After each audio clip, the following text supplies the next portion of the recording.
Alright, here's my ID. I walked up behind the fucking door. Let's see. Okay. Here is my audience. It's okay. There's my audience of 4. Let's do this. Okay, so here we have a picture of me and my boss. His name was Andy Bell. That is a picture I'm going to be using today for my personal value speech. And so as I was thinking about what I was going to say today, I was really admiring the fact that there's beauty in the things that we do every day.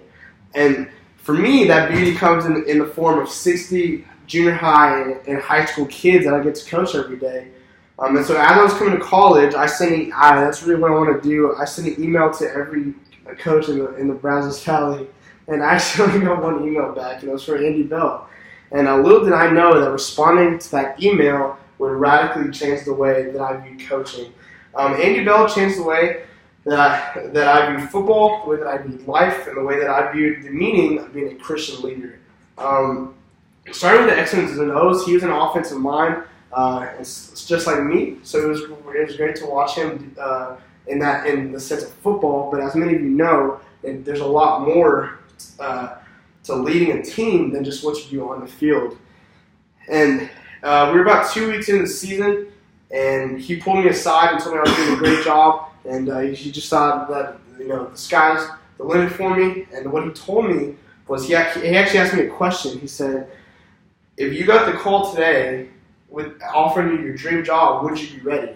And it was that quote that gave me a ferocious drive to do the best that I could day in and day out, and I've taken that and just ran with it. I've thought about that quote every single day in my life. So not only was he doing great things on the field, pouring into his kids on the field, he was pouring into me and the rest of his coaches.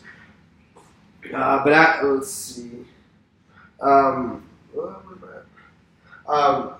Next, I want to look at the way that he actually changed my life. And I know that's a pretty heavy statement to make, but it was the way that I saw him interact with his family, the way he interacted with the kids on the team, that really changed the way that I view life. He was such a positive man. He had a wife and 3 daughters that he referred to as his Miss Americas.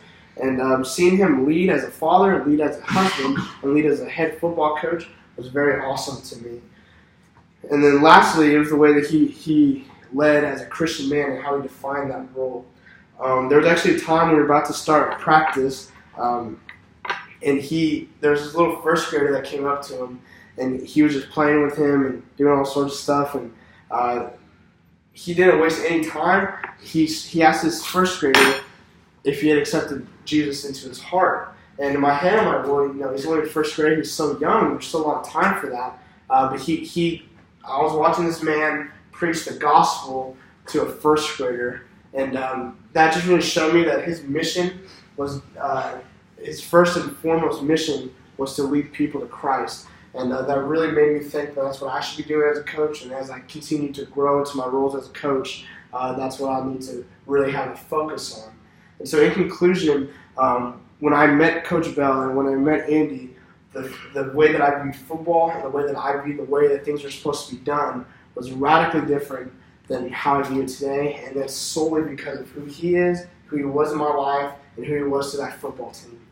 So thank you. So let me show you the crowd, show you that they're still here. Okay, awesome. We did it.